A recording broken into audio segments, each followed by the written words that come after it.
check WNST, Towson, Baltimore, and WNST.net.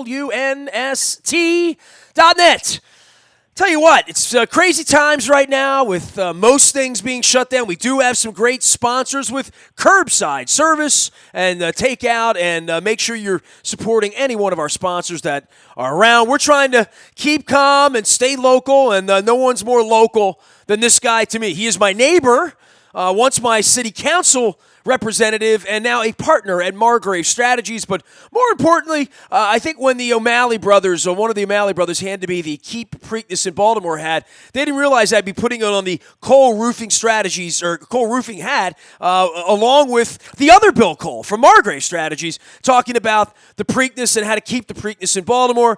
Bill, you and I have been friends a long time. I mean, your professorial days, and now working with Margrave, and really being a public servant and trying to make Baltimore better at every turn. It's all you and I ever talk about. Somehow, some way, the racetrack and Pimlico and the Preakness became the thing that I always see Bill Cole's name in the newspaper and on the interweb about. We're at the finish line. Is this real? We're going to have a Preakness once we start horse racing again. Yes? That is correct. And I'm a stubborn guy, just like you, Nestor. So I was never willing to give up and accept the fact that the Preakness was going to leave and go to Laurel. Didn't think it was right for Baltimore. Didn't think it was right for Maryland. So I'm stubborn. People will see my stubbornness in the coming days. If they remember my Peter Angelos battle, they have no idea what I have ahead for this virus and the city. And I mean, so let's start with the virus and what this does to elected officials, you being one of them, what this does to everyone connected to elected officials, you're one of them, and what it does to projects like this. Probably moving forward, like whatever they can get under the finish line here, whatever Kerwin things that they're trying to do. But what does this do to the life of Eric Costello right now, or Jack Young, or Brandon Scott, or anyone else? Mary Washington jumped out of the race at one point, just saying there's enough going on, and what's going to happen to our hospitals here. It is frightening for our citizens, but we're trying to stay calm. Yeah, it's such a hard thing when you're a public servant going through a crisis like this, because your life and everything about your life revolves around the crisis. So, whether you've got family, whether you've got another job, everything in your life becomes focused on trying to find a way through. And this is like something we've never really seen before, because it's affecting every possible sector at once. I mean, we've got hotels that are going dark right now because they simply have no guests. Restaurants and bars, and it just becomes a consuming event for any elected official who cares. And most of the people you mentioned, actually all the people you mentioned, care very deeply. Whether you agree with them politically or not is a different story. But by the way, I want to say that because a year and a half into this, Moeller and I doing 175 episodes now. You can go into the buyatoyota.com audio vault or Baltimore Positive and hear through Ravig Naraja. You can hear Sheila Dixon. You can hear TJ Smith. You can hear Mary Miller. We're hoping to have Brandon and Jack at some point when they can slow down enough to come on. I would agree with that. Like, there's nothing I've learned more over the last year and a half, and I believed it when I started, which is there are a lot of people that care about this city. There really are. And I've given Larry Hogan a tough time because I think he's given Baltimore taxpayers a tough time, quite frankly. But I would say this. He is doing a marvelous job thus far of being a communicator and truly being a leader during a time, as you know, it's difficult to lead in these times. Well, particularly when you don't have resources. I mean, we're looking at a situation where the entire local economy is being hammered at once, and when you don't have a lot of resources to fall back on, it makes it more challenging. And I do think the governor has done a good job of communicating and letting people know in a very factual, forthright manner what's happening day to day. And I think this is one of those things where we're going to really test our mettle as a city, as a state, as a country. And I'm hopeful we come out the other side better for it. And the reality is we have to rally right now and do the things that you're seeing people online doing, providing rides so seniors can get food and opening up the grocery stores earlier so vulnerable populations can get in and shop at least in a more safe fashion than if they were to go in with everybody else.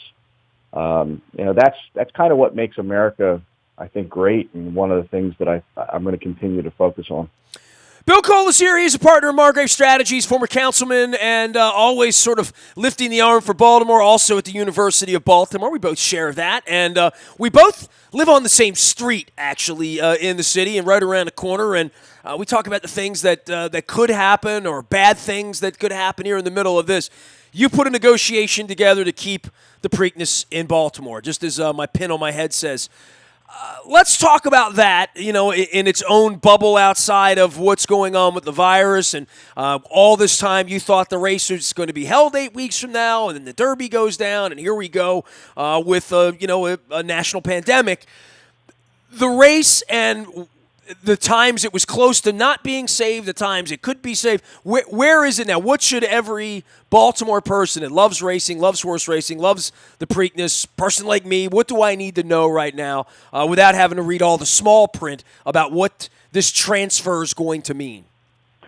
Sure. So earlier this week, actually on the last day of the legislative session, the House and the Senate both passed and sent to the governor for signature a legislative package that keeps the Preakness at Pimlico in a brand new facility while also transforming Laurel into a brand new state-of-the-art facility. So horse racing in Maryland ends up much stronger than when it went in.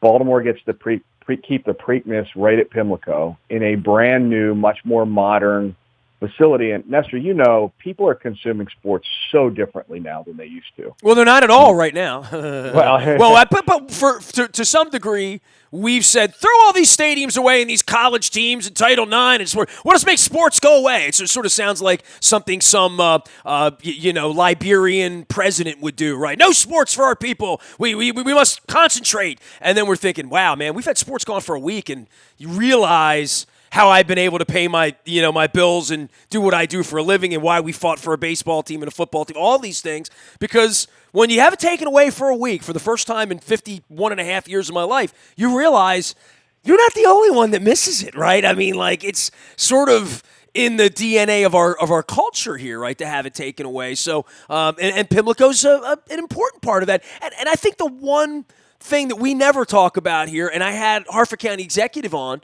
went across the aisle last week, Bill Cole, and had Barry Glassman on over at State Fair, and we talked about those horse farms, and the value of the agriculture and everything that the state puts into horse racing here.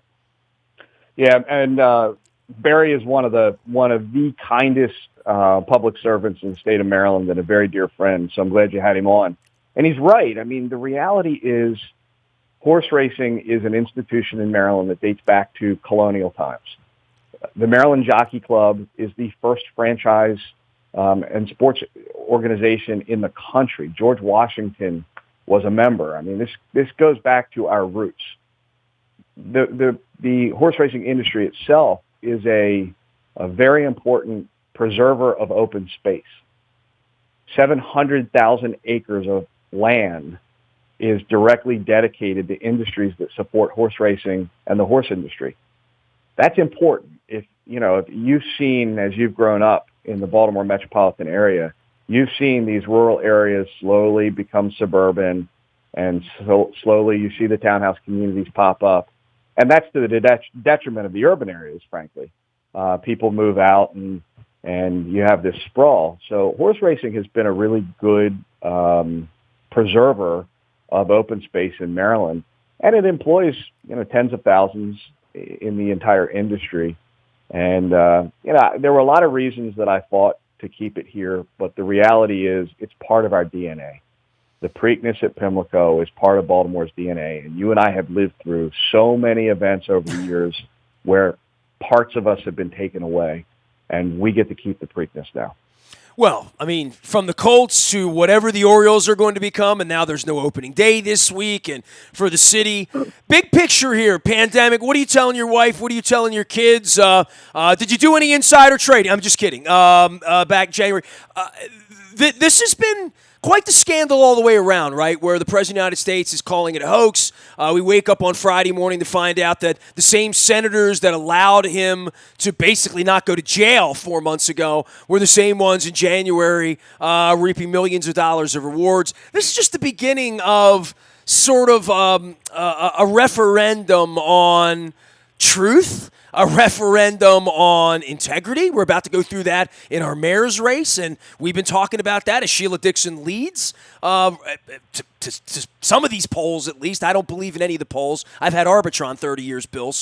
But we're about to go through a hell of a time here the next 10 weeks for this city. The thing that scares me the most, and the reason I thought Larry Hogan was going to shut the city down, or that Jack was going to have to shut the city down the way they're talking about San Francisco, New York, is the hospitals here. If somehow we become an infestation point for this, I think it would be even more devastating, not just for Baltimore, but for the whole region. Oh, there's no question. I mean, I think we have to continue to do everything humanly possible to stay inside. The only way you can get ahead of this virus is to keep people from spreading it. And the only way to do that is stay in your house.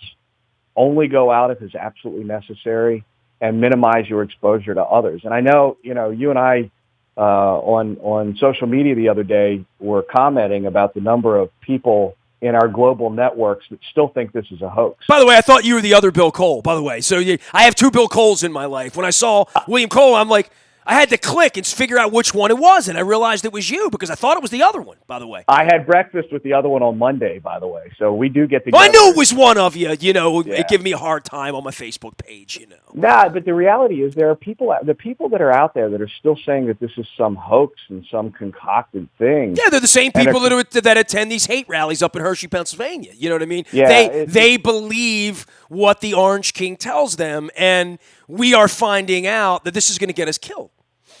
It is, and if we're not careful, we're going to be in a situation where our entire economy is decimated. We're burying people at an epic rate, and our hospitals break. And I think we all have to work together to ensure that doesn't happen. And that's not fear-mongering, and that's just the reality of what we're dealing with. We wake up to the Italian news every morning, right? It's not... Exactly. And we really have to be careful that we don't head down that road. And I think the governor's done a nice job of imposing restrictions. It's maddening when you turn on the news and you see the governor of Florida. It took him 4 days to finally clear the beaches. I mean, it's just astounding that people don't understand how significant this disease can be to our country's future. And that's just the economic future. But if you're a Republican bar owner in Federal Hill and you worship at the altar of the Red Hat, and this guy's telling you 2 weeks ago it's a hoax, and 10 days later says, shut your business, run for the hills. No one wants to shut their business. I walked down Federal Hill on St. Patrick's Day. My wife we didn't realize on Tuesday that it was actually St. Patrick's Day till like 4 in the afternoon. And we're like, let's get some corned beef and cabbage. We went down and saw Anna at Sobo. I mean, we're the only ones in there. She has to let go of her staff, but I was blown away by how many businesses just decided not to open at all, on what would have been their biggest day of the year. I think the mixed messaging and, quite frankly, the lying, quite frankly, and the gaslighting that's gone on from the Republicans in the top of this, what's going on here it is maddening, because if I were getting mixed messages, I don't listen to anything he says. I know he's a liar and a fraud. But if I had heard the President of the United States and I believed him call it a hoax, and then 10 days later tell me I have to shutter my business, fire or lay off all of my employees, I wouldn't wonder why some idiots down on the beach in Florida saying, I ain't worried about the coronavirus. That went on all weekend long. And to your point, leadership didn't step up in a lot of places and say, we're going to do this for your own good. And when Larry did it, Lord knows his own party pushed back, right? I mean, there were a lot of angry people who voted for Larry Hogan in the first 10 hours of the ban, right? That's absolutely right. And I was watching them all call him every name in the book because he had, deviated from what they expected. And, I think anybody who understands the trajectory and looks at Italy knows that we have to take every precaution now so that we don't end up in that situation, because the recovery is going to be far longer if we don't get ahead of this thing now. And it sucks for the service industry. I mean, my heart breaks. And Nestor, you and I go out to dinner. I haven't eaten at home in probably 3 years. I go out every night. I support all the local bars and restaurants. It is my connection to society. I love going out. And it kills me. It's where I run into you in various alcoves at bars, restaurants, and casinos around us. I mean, every time I run into you, it's usually between 5 and 7 at night where somebody's having dinner, literally, right? Yeah, and it's what gets us out of our cocoons that we're stuck in right now, right? Well, and you make these relationships with all these wonderful people that are working in that industry, and all of a sudden now they can't go to work. I mean, they have no capacity to make a living, and unemployment will cover but a fraction of what they were making as tipped employees.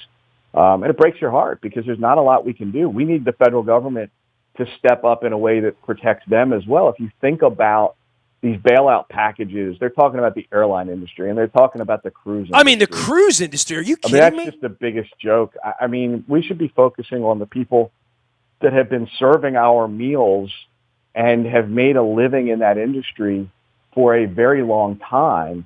And they need to go first because they're the ones that are the most vulnerable right now. They're not going to get that federal bailout. And there's something that all of us participate in, right? Whether it's a kid at a counter in a sub shop or fast food place or Sobo or where any of our sponsors, we all help feed them without realizing it. Every time we put something in our mouth that Guy Fieri would like, right? We're like, whatever, wherever we're sitting, on a plate, in a takeout, taking out of Echelon or going over to Amici's or getting a pizza down at Hirsch's or over at Verde or, getting wings at any tavern in Canton or wherever we go. There are people behind all of that, and they have no union. It's not like my dad at the Point, right? Or like the teachers or anything. That's right. They have no representation in that way other than the owner of the restaurant who treats them like family and has tears in their eyes right now because they can't pay them. Yeah, I mean, it's devastating for the owners as well who, many of these places do become family. I mean, I know the guys at Little Havana. I've known them forever. Fadley's has third-generation employees, Bill. Absolutely. And the places, particularly the places that you mentioned and the ones that I frequent all the time, it becomes part of your life. These people, about their kids and their grandkids in some cases. And now they don't have a way to pay their bills, and it breaks your heart because I think that's the industry that's going to have the hardest time recovering, because they're not going to have access to the types of loan money that will be out there for other types of firms. And I think we all know that the restaurant industry can be very fickle and challenging, and the failure rate is high already. So banks are probably going to take a long look at whether or not, they're going to extend credit. And those are all things that we're going to have to push our congressional reps to really focus on, because that industry is an important part of our culture. We need to do everything we can to help the folks that, frankly, have been serving us. Dude, first thing we're going to want to do when this is over with is go sit at a bar and have a drink, I think. Bill Cole is here, partner Margrave Strategies. We're going to want to play the food. We're going to want a ball game. The one thing now is sort of mental health, right? And probably how that relates to crime and safety and how much you like your spouse or your kids or your family and who's in your house and, the shelter-in-place kind of thought about all of this. As the weather gets better, and it's getting better here this weekend, thoughts about crime, which was, and I talked to Sheila and TJ and Theroux and Mary about this last week. It's number one on everyone's ballot about the election. We're going to move this election back. But, Jack's in the street saying, please don't kill each other. We need the hospital beds. It's a crazy time, but I'm very, very worried about what happened with looting aftermath of Freddie Gray as to what this is going to look like for the next foreseeable future in our city for safety and public safety and crime. Yeah, I think it is the one thing that keeps me awake at night. I lived through it like you did in 2015, but I was in the command center. I was there watching, and the helpless feeling is overwhelming because there's not much you can do. You can't really put your police officers at greater risk when people have decided that they're going to basically overrun the law enforcement. And, I think it's got to be the toughest job in America right now, being a police officer. It's certainly one of the most thankless. And I appreciate everything they're doing every day. And yeah, I mean, Baltimore has had just a horrific run of bad elected officials and bad cops. I get it. But the majority of police officers that are out there in our city are trying to do the right thing. And sometimes they're confused about what the right thing is because they get mixed messages from whether it's the union, whether it's leadership or the state's attorney's office. They get confused. Reality is, right now, we need to make certain that if we are in a situation where we end up having to shelter in place for a prolonged period of time, we need to provide as much support as we can to the Baltimore Police Department to ensure that we don't have a repeat of the unrest in 2015, because that really will create a situation that we will have a hard time recovering from. Bill Cole is here, Margrave Strategies. What is Margrave Strategies? Tell me what you're doing, because some folks know you as a professor, some folks know you as a councilman or a good deed doer and Preakness saver, as my hat says. But, you have a regular gig. I don't know what you're doing every day to make this work during the tough times, but I think all of us are trying to look out for each other, and maybe that's not such a bad thing that we've had to take a break and look out for each other a little bit, huh? No question. Yeah, I left Baltimore Development Corporation last May and joined Ken Allman as a partner in the firm he started when he left as Howard County executive, and we help hospitals and universities and county and city governments grow. I mean, that's what we do. So the work you've seen down in College Park, along Route 1, the development along there on behalf of the University of Maryland is Margrave Strategies. The work at Bowie State is Margrave. Some of the stuff at Towson University is us. So we simply help anchor institutions grow, and we help them invest back in their own neighborhoods. And it's very rewarding work. It's frustrating right now when you have a hospital client that is desperately trying to add beds and preparing for what could be an ugly run of 6 to 8 months. And it's a little scary what's happening to our universities and our hospitals right now. I'm going to stay home. I'm going to stay safe. I want you to keep you and your family safe. Bill Cole here. Not the Bill Cole from Cole Roofing, the Bill Cole from Margrave Strategies and from City Council. Last word on Preakness and Pimlico. What should a citizen know, just in a sentence or two, during the calm here, that this is going to this is real now, right? It's real. The legislature passed the law that allows us to keep the Preakness at Pimlico. We'll get a new updated facility, probably not until 2023 or 2024, but we will have a new Pimlico, and we will be able to keep the Preakness here. And there will be a Preakness this year. It's just a matter of when. So once they get aligned with the Derby and their September date, we'll have a 2020 Preakness celebration. If they still advertise with me, I would play that song, Hi Ho Pimlico. You're old enough, you remember that one, but I haven't heard that one in about 30 years. So every time I hear that, I hear the voice of Charlie Ekman and Vince Bagley for some reason. Bill Cole is here, Margrave Strategy, my neighbor, Baltimorean, good dude. We're all in it together, man. Take care of your family. I will stay in touch with you. You owe me a cup of coffee, and now we're not allowed to get together. I see how this works, You put me off long enough till we have a pandemic, and then we don't wind up getting coffee together. But I do hope you're all right, and congratulations on getting this done. Let me know if I can help you. As you know, we're here to serve Baltimore City business owners, county business owners, telling their stories. I don't have any sports anymore, Bill, so if you know a business owner that wants to come on and tell their story, you let me know, all right? Got it. Thanks, Nestor, but my best to you and Jen. Absolutely. Bill Cole, Margrave Strategies, joining us here and keeping the Preakness in Baltimore where it belongs, where it's always been. Nasty at WNST.net, the way to find me. I'm in the buyatoyota.com audio vault, YouTube, Facebook, LinkedIn, Snapchat, anywhere on the internet. You will not run into me at the movie theater or the mall. You won't see me running down the street. Might grab some takeout over at Pizza John's. I might run in and run out, but I won't tell you when I'm going because I have to stay 6 feet away from you. Wash your hands, everyone. Keep calm. Stay local. Stay Baltimore positive. We are WNST.net, AM 1570, and WNST Towson, Baltimore. And we never stop talking Baltimore sports and keeping the Preakness in Baltimore.